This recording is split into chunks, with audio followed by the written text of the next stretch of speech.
Hey Clashers, we had a lot of balance changes recently, and those impacted the strength of the equipment as well. On top of that, we have now a new epic equipment for the Barbarian King, which means let's update the equipment ranking, which means we are going to take a look at the top 3 equipment combinations for every single hero out there. And then at the end of the video, we're going to take a look at the most common strategies with their best equipments, and as well what the minimum equipment level for each of those look like to make them really usable. So let's kick things off with the top 3 from the Barbarian King, and this is the list I had initially, because after reading your comments, after trying your suggestions, and as well after watching other content creators' videos, I have to say I'm changing it to this right here. I think the Giant Gauntlet, especially with the recent buff and the Stick Horse combination, is stupidly strong, and you can combine it and implement it in pretty much every single attack strategy. Depending on the purpose of the Barbarian King, you should either combine this with the Angry Jelly or the Phoenix. The Angry Jelly is more situational, and it's really only good if the use case of the Barbarian King in your attack is just to take down defenses left and right. But in a lot of strategies, the Barbarian King is all about pushing your troops into the right direction. This is where then you should go with the Phoenix, for example, because that is just better because you can take down non-defensive buildings as well, and this is then pushing your throwers or your army in general into the right direction. But this is an army right now which I'm enjoying a lot, which is pretty much the warden charge with the mass Yetis, which I have as well used with my Town of 16 push. And now we're just using the King to take down half the base. It is crazy how much he can get with this Angry Jelly, and as well the Stick Horse and the Giant Gauntlet, and then the Royal Champion behind. It feels like cheating. Like literally the strength of your hero dive is multiplied by 10 or something. It is really, really strong. And then depending on your strategy, as I said, you can use the Phoenix as well. We're going to go through the most common use cases and pet equipment combinations then with the strategies later on. But in my opinion, the number 1 combination right now is just quite literally the Stick Horse and the Giant Gauntlet. On the number 2 spot, and the strength did not change. So those are still usable. You have to not freak out. You do not have to always bring this number 1 combination. If you have the Snake Bracelet and the Spiky Ball equipment leveled, they're still fine. They will not change whatsoever. They will still work. If you have your Barbarian King on the outside, go with the Spiky Ball and Snake Bracelet. If you send your King into the middle, then go with the Earthquake Boots and the Spiky Ball. Next hero is the Archer Queen. For her, not really much has changed. The number 1 combination by far is still the Giant with the Magic Mirror. And then if you want to snipe some things, just replace the Magic Mirror with the Giant Arrow. Otherwise, the third combination is more like on there because I want to have a third combination, but like with those first 2 combinations, you can literally cover every single strategy in the game most likely, and it is just insane. So let's move on again, this time around with the Minion Prince. I did some adjustments here because the number 1 combination so far was the Dark Orb with the Meteor Staff or with the Dark Crown, but to be honest, the Dark Crown fell off quite a bit. I always showed you this number list, but something which some viewers pointed out to me, something which this does not really consider, is the time where the Royal Champion has to move.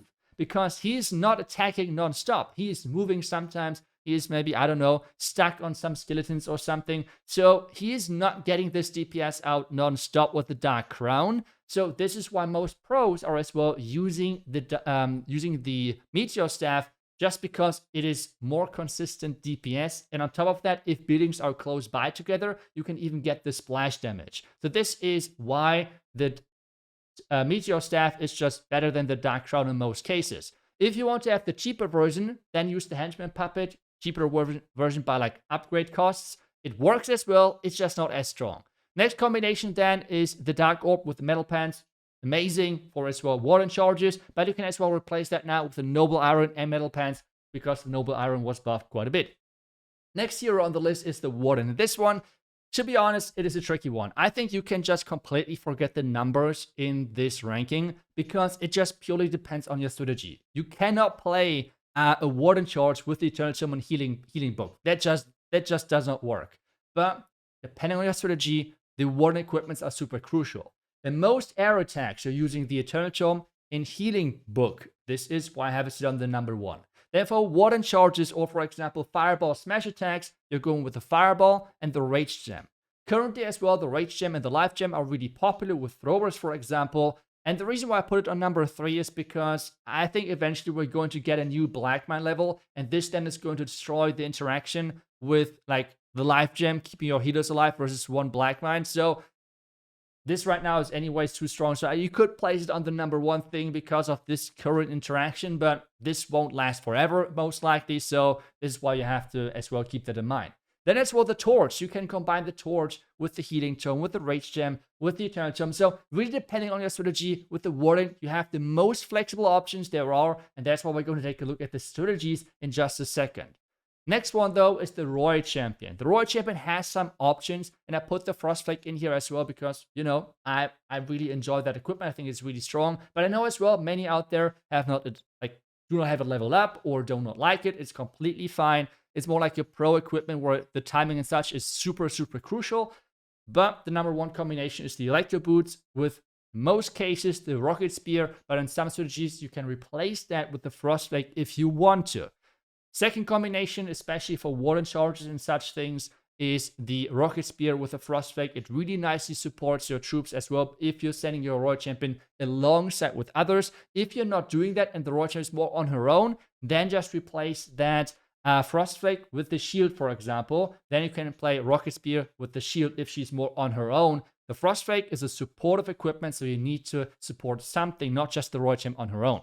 Next one, the third option, it's going to be stronger at some point again as the season defenses are running out, because currently this is the combination which you're using for Royal Champion charges, and currently those are heavily nerfed because of the existence of the bomb hive. When that thing is gone, Royal Champion charges are back, and this thing is going to be dominating everything again. But now let's take a look at these strategies and their equipments as well. You see in white the numbers. This is the priority of the equipments before this specific strategy. And in red, I hopefully have all of the numbers right, which is the minimum level you want to have those equipments on to make it actually really strong for that specific strategy.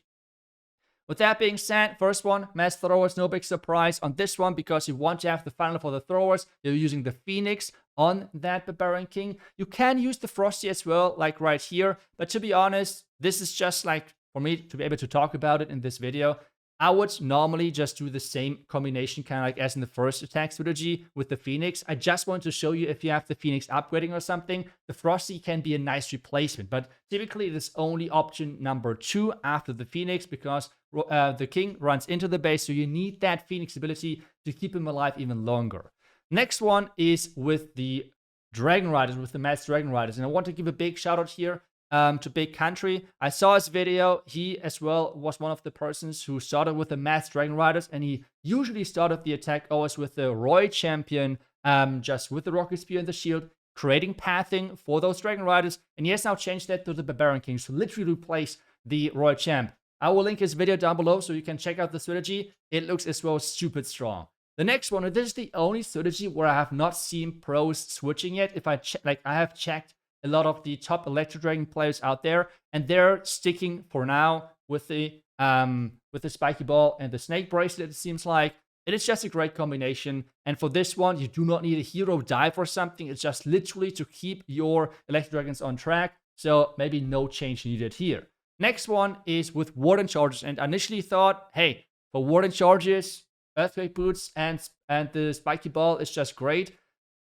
I was wrong. You can actually replace now the Queen, or like you completely remove the Queen from this army composition. I have played this now as well, like already a year ago, to be honest, but now this is finally viable with this new equipment. So it is insane, and I will for sure upload as well some videos about that. But my current favorite right now, this as well, where you have seen the clips earlier from the video, is this right now, right here. It is the mass, or like kind of like mass, but like it's quite a few Yetis with the Warden Charge together, and then the Angry Jelly and the Stick Horse with the Giant Gauntlet. It is crazy fun. It is insanely strong. And if I consider that 80% of this army composition still is going to have like most likely a new level in Town 18, oh my, like this is going to be great. This is going to be amazing, to be honest. So yeah, long story short, I underestimated the use cases and as well the power of the Stick Horse.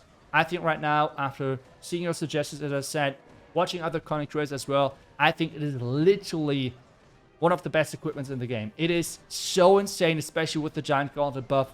To me, that was not even needed. Like, why did they buff it? The Giant Gauntlet just missed the combination, like another equipment which it would fit with. And now, in my opinion, the equipment this equipment combination is completely overbuffed. But either way, that's it for me for today's video. Tomorrow we're going to take a longer look at that strategy. And as always, thank you so much for watching the video. I will see you guys back tomorrow with the next Clash one. Until then, see ya and bye bye.